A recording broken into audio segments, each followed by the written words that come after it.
Alors, nous sommes en plein Sahara, vous le savez, ce n'est un secret pour personne, ce n'est pas un scoop, parce que le cœur de la Côte d'Ivoire bat depuis donc, ce vendredi au rythme de cet important rassemblement pour tous les professionnels de l'agriculture. Et nous, au niveau de Matin Bonheur, nous saisissons l'occasion pour parler d'un thème assez important qui concerne un peu tout le monde agricole. Quel est l'impact des pesticides sur le rendement des productions agricoles? Reportage, et nous allons discuter avec notre spécialiste que nous avons le plaisir d'avoir ce matin dans la dernière ligne droite de cette émission. On y va.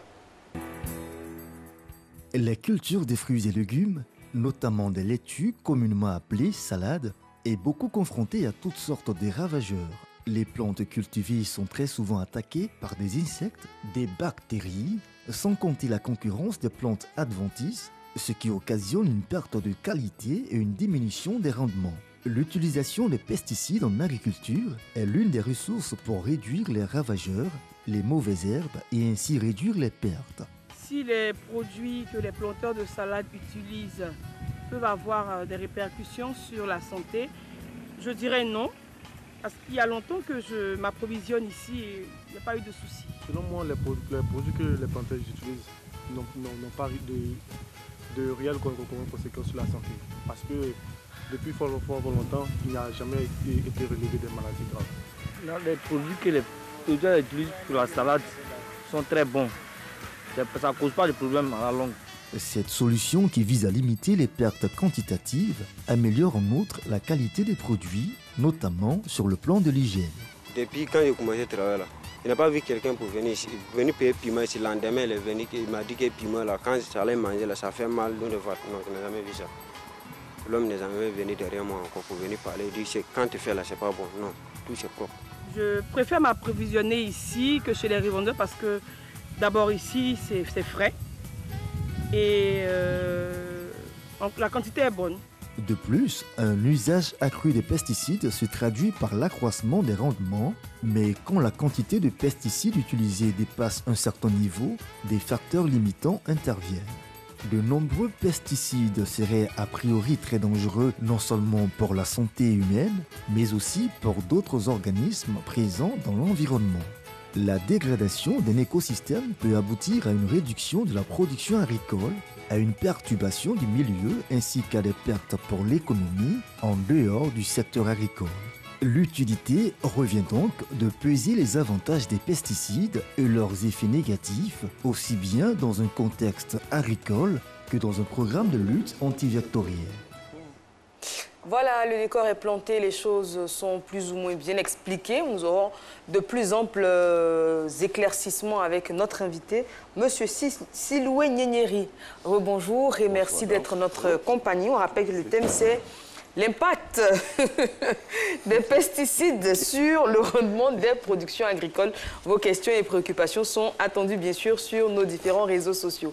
M. Siloué, qu'est-ce qu'un pesticide pour commencer?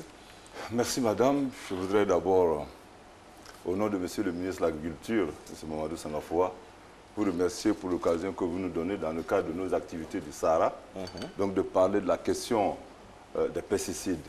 Alors un pesticide, c'est quoi? C'est une substance chimique qui est utilisée dans plusieurs domaines. Ce matin, le domaine qui nous intéresse, c'est bien évidemment celui de l'agriculture. Je dois dire que les pesticides sont également utilisés dans le domaine de l'hygiène publique et dans le domaine de la santé animale. Pour circonscrire le phénomène, la question, on va donc dire c'est quoi l'hygiène publique. L'hygiène publique, vous utilisez des bombes aérosols, vous utilisez donc des insecticides dans le cadre donc des moustiques chevaux à la maison. Ce sont des pesticides. D'accord. Vous avez également donc la dengue, comme vous le savez, qui sévit en ce moment. Ce sont des pesticides qui sont utilisés, donc homologués par l'OMS et qui permettent de tuer donc ce vecteur-là. Vous avez aussi les poux qui sont sur les animaux, qui sont utilisés. On utilise également des pesticides dans ce cas-là. Mais ce qui nous intéresse aujourd'hui, c'est véritablement l'agriculture. Les pesticides en agriculture sont utilisés pour lutter contre les mauvaises herbes. On appelle cela le désherbage chimique. Les pesticides sont utilisés également pour combattre les insectes nuisibles. Et enfin, les maladies des plantes. Alors, on entrera certainement dans le détail pour expliquer un peu cela. Mais il faut dire que les pesticides ne sont pas d'utilisation systématique. C'est lorsque les dégâts causés par donc, les nuisibles, je veux dire les insectes, les maladies, ont des incidences économiques que les pesticides sont utilisés. Vous avez des cultures, donc en Côte d'Ivoire, pour lesquelles si on n'utilise pas les pesticides, on n'aura pas de rendement. Je prends le cas du coton. Les capsules de cotonnier sont attaquées par un insecte. Il y a des larves. Quand vous ouvrez donc, une capsule, vous trouvez des larves. Si on ne fait pas le traitement, on aura pratiquement zéro production. C'est le cas de la pourriture brune sur le carbone et cacao. Si vous ne traitez pas, vous n'allez pas avoir de production. Et les exemples sont légion. Alors justement, avant d'aller dans les spécificités, c'est quoi l'historique des pesticides dans notre pays? On sait que notre pays est un pays hautement agricole. Ça remonte à quand, l'entrée des pesticides dans nos pays? Alors, il faut d'abord dire qu'est-ce que c'est que le pesticide, comment il est fait. D'abord, il y a l'industrie chimique est partie du fait que vous avez des plantes qui se défendent elles-mêmes par rapport aux insectes. Naturellement. Et donc, vous avez, je prends le cas du piment. Le piment se défend par rapport donc aux insectes et par une substance qu'on appelle la capsaïcine, qui est donc une substance chimique qui est synthétisée de façon naturelle par le piment pour se défendre. Il en est de même pour le caféier.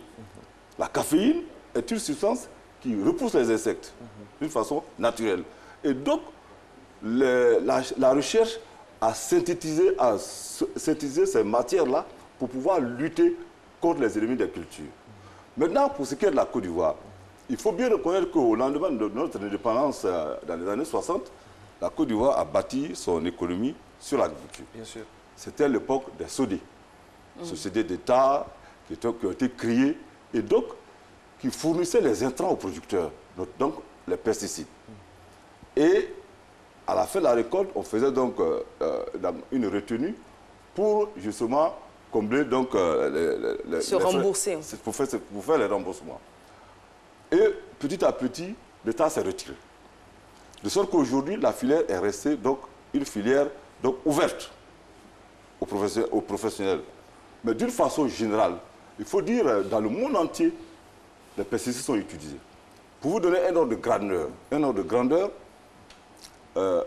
l'Afrique, l'Afrique utilise 4% des pesticides utilisés au monde. Wow. Et l'Afrique du Sud utilise à elle seule 2%. Il ne reste que 2% pour le reste du continent. C'est-à-dire que nous utilisons très peu de pesticides par rapport à certains pays. Bien évidemment, ce sont des substances, ce sont des produits qui doivent être utilisés avec des précautions dont nous allons certainement parler. Exactement. Certains pesticides sont également dénoncés, décriés, parce que pouvant causer sur le long terme aux consommateurs des maladies. En Côte d'Ivoire, est-ce que tout cela est encadré? Est-ce que la chasse aux pesticides illégaux est engagée? Qu'est-ce qui est fait pour garantir la bonne sécurité du consommateur?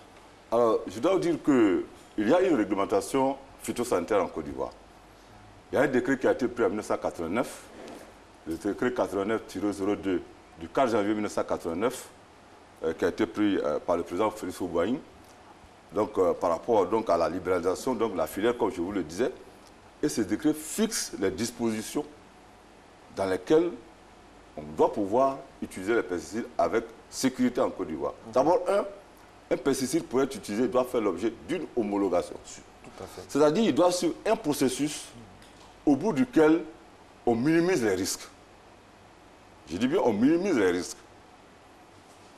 Et ce processus, à la fin, il y a également les professionnels qui sont agréés par le ministère de l'Agriculture de commun accord avec le ministère du Commerce. Donc, toutes ces dispositions existent. Malheureusement, vous avez la fraude qui existe de par les frontières, notamment terrestres surtout, et pour laquelle, justement, le ministère de l'Agriculture déploie donc une stratégie pour contrer les pesticides frauduleux. Je dois vous dire que, en ce qui concerne la fraude, au sortir de la crise de 2011, en 2012, les professionnels phytosanitaires ont évalué la fraude à hauteur de 40% donc du volume global des pesticides utilisés en Côte d'Ivoire. Le ministre nous a donné des instructions pour que nous puissions mettre en place une stratégie qui va consister à réduire cette situation. Pourquoi en 2012? Parce que vous savez, nous avons connu une crise et les frontières étaient poreuses. Pratiquement, l'administration sur les frontières n'existait pratiquement pas. Et donc, nous avons mis un dispositif qui a consisté à faire la formation de tous les acteurs, notamment les directeurs régionaux de l'agriculture, les directeurs départementaux de l'agriculture, les forces de défense et de sécurité, la douane, la gendarmerie, la police, les eaux et forêts. Et nous avons réactualisé la liste des postes frontaliers qui est passée donc de 26 à 39. Et aujourd'hui, le dispositif a fait qu'aujourd'hui, les professionnels nous ont rapporté encore une fois que la fraude serait entre 15 et 20%. Donc elle est en réduction. Nous venons donc de tenir une réunion, le cabinet conjoint ministère de l'Agriculture de Côte d'Ivoire et ministère de l'Agriculture du Ghana, par exemple, pour traiter donc de cette question, donc de la circulation, dans le cadre de Sahara, donc cette réunion a eu lieu, pour traiter la question donc de la circulation des pesticides entre la Côte d'Ivoire et le Ghana. Il va y avoir certainement très bientôt une rencontre entre experts qui devra permettre justement de circonscrire encore davantage les pesticides frauduleux. Mais on va plus loin. Monsieur le ministre de l'Agriculture a pris un arrêté qui met en place aujourd'hui en Côte d'Ivoire dans chaque département. Dans les 108 départements de la Côte d'Ivoire, il est créé un comité départemental de lutte contre les pesticides illicites, illégaux dont vous parlez. Ce comité est présidé par les préfets et les directeurs départementaux de l'agriculture ou régionaux de l'agriculture assurent le secrétariat. Alors, ce comité, justement, comprend toutes les forces vives du département, notamment les chefs traditionnels, tous les fonctionnaires, de façon à ce que des informations puissent être données aux producteurs, aux populations, à l'effet donc d'éviter l'utilisation des pesticides non homologués. Alors, on ne va pas négliger la donnée environnementale. L'environnement, c'est très important. Ça, c'est le premier volet de ma question. Comment se fait le processus, comment ça se passe concrètement, le processus d'homologation des pesticides? Je suis américain, aux États-Unis. J'ai créé en 2008 un pesticide qui est réputé vraiment efficace, sans pitié, pour, en tout cas bien pour lutter contre tout ce qui peut endommager nos cultures. Quand ça arrive à Abidjan, est-ce qu'il y a un processus? Si le processus existe, il s'échelonne sur combien de temps? Et puis, est-ce que derrière, il y a un processus pour mettre les paysans, nos parents producteurs, à jour par rapport à tout ce qui est évolution technologique? Très bien, je vous remercie. Alors, il se trouve que lorsqu'un pesticide est déjà synthétisé, homologué dans les autres pays, lorsque nous devons l'utiliser en Côte d'Ivoire, il fait l'objet d'une procédure d'homologation. Le produit, le pesticide, arrive avec sa fiche technique, puisqu'il est déjà connu hors de la Côte d'Ivoire. Sur place, il va faire l'objet d'une expérimentation au champ. Et on va regarder les conditions toxicologiques et écotoxicologiques de ce pesticide. On va déterminer le rendement qu'il faut, enfin plutôt la dose qu'il faut à l'hectare. On va déterminer la dose qu'il faut à l'hectare. Parce que même si le produit est homologué, je veux dire, dans un autre pays, les conditions écologiques, climatiques de la Côte d'Ivoire font que nous sommes obligés de faire donc un nouveau test sur place. Des spécificités à respecter. C'est ça. C'est ça la procédure d'homologation. Alors, quels sont ceux qui font les expérimentations? Ce sont nos chercheurs des grandes écoles. Le CNRA, l'ESA, les universités font l'expérimentation au champ. C'est à l'issue des résultats obtenus que le pesticide, le dossier est transmis au ministère de l'Agriculture pour faire l'objet d'une analyse.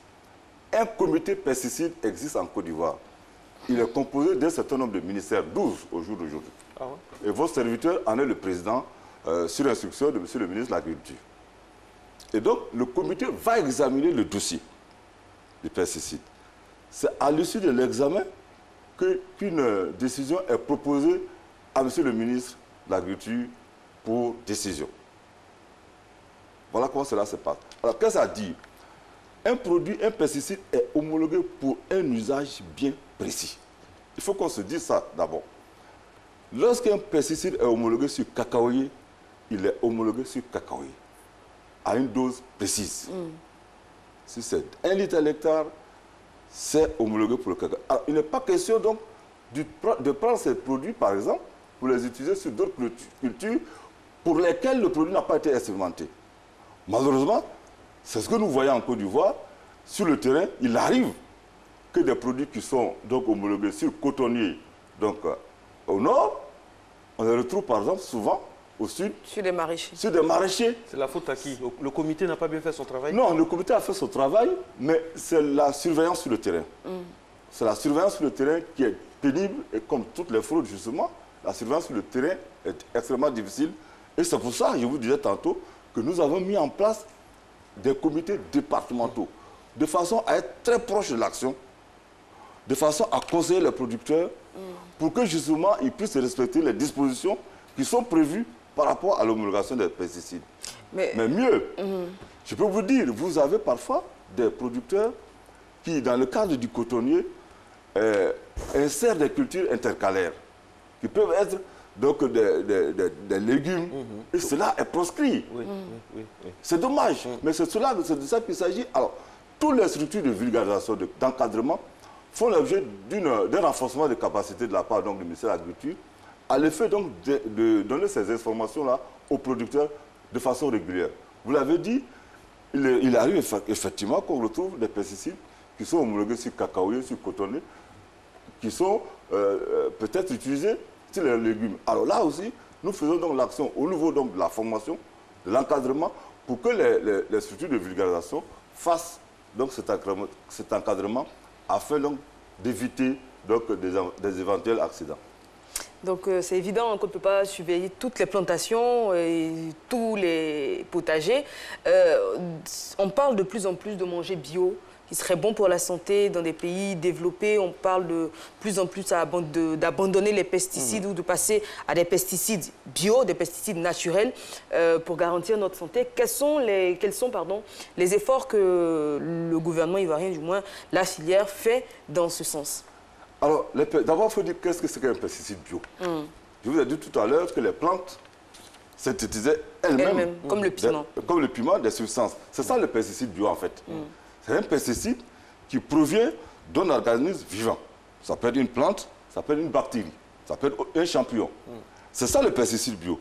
Encore une fois, il faut qu'il fasse l'objet d'une étude pour que par rapport à ce pesticide bio, on sache la dose à utiliser. Parce que de toute façon, ce sont des substances chimiques comme les autres. Et donc, pour ce qui est de la Côte d'Ivoire, il existe effectivement des recherches dans le cas des pesticides bio, qui sont d'origine naturelle. Alors, nous avons un programme avec le projet national de gestion des pesticides obsolètes, qui a un volet recherche des alternatives aux pesticides chimiques. D'accord? Et dans ce cadre-là, des recherches, enfin, des chercheurs sont commis pour suivre effectivement comment arriver à utiliser ces pesticides bio. Mais je dois dire que même en Europe, l'Europe dont on parle, ce n'est pas encore une situation qui est vulgarisée au point de se passer totalement des pesticides chimiques.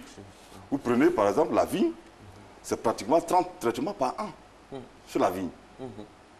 Mais il faut arriver, c'est petit à petit qu'on peut passer justement à ces pesticides bio, mais toujours est-il que ce n'est pas toujours évident qu'on puisse les utiliser quand il y a déjà une catastrophe qui est créée. Alors, on va mettre les pieds dans le plat. Le thème, c'est l'impact des pesticides sur le rendement des productions agricoles. C'est ça. Quand on fait un peu le bilan depuis notre indépendance en 1960 jusqu'à ce jour, est-ce que l'utilisation récurrente et habituelle des pesticides a apporté quelque chose à notre agriculture? Si on doit s'en défaire, quel est le processus? On peut naturellement pas s'en défaire brutalement comme ça. J'imagine que vous pensez à ça, hein, parce que gouverner, c'est prévoir dans 10, 20, 30 ans. Qu'est-ce que ça a donné à notre pays au niveau agricole? Et puis, qu'est-ce qu'on fait pour la suite, pour s'adapter aux exigences du monde? OK. Alors, les pesticides, dans ce cadre précis, je dois dire que, je l'indiquais tout à l'heure, dans le cadre du cotonnier, si vous ne faites pas de traitement aux pesticides, vous perdrez peut-être 80, sinon 100% de votre production. Dans le cadre donc de la pourriture brune, c'est la même chose. Aujourd'hui, effectivement, il faut aller aux alternatives, aux pesticides chimiques. Je dois reconnaître que les résultats atteints par la Côte d'Ivoire au jour d'aujourd'hui, il y a forcément l'impact des rendements, l'impact des pesticides sur les rendements. Prenons le cas de la mangue aujourd'hui. La mangue, nous avons exporté cette année, en 2017, 32 000 tonnes de mangue. Mais la lutte contre la mouche de fruits, s'il n'avait pas été effectuée avec un pesticide, on n'aurait pas eu ce chiffre au niveau des exportations. Donc, effectivement, les pesticides ont contribué depuis l'indépendance de la Côte d'Ivoire et contribueront encore dans le cadre donc des rendements que nous souhaitons. Il se trouve que ce que nous proposons, ce n'est pas l'utilisation abusive des pesticides. Il faut faire ce que nous appelons la lutte intégrée. C'est-à-dire? La lutte intégrée, c'est une lutte qui va consister à prendre en compte un certain nombre de processus de lutte ensemble. Il y a d'abord les pratiques agricoles. Dans les pratiques agricoles, vous avez déjà les variétés. Vous avez des variétés qui résistent à certaines maladies et qui résistent à certains insectes. Il faut associer ces variétés-là par rapport à d'autres. Il faut utiliser ces variétés-là par rapport aux variétés sensibles. Il y a en plus les pratiques culturales. Il faut avoir une plantation, par exemple, aérée, qui ne permette pas le développement des champignons, par exemple. Donc, c'est tout ça regroupé. Et lorsque tout ceci ne marche pas et que survient une situation, alors on devrait pouvoir intervenir à temps. Mais, comme je le disais, on doit faire un traitement à seuil.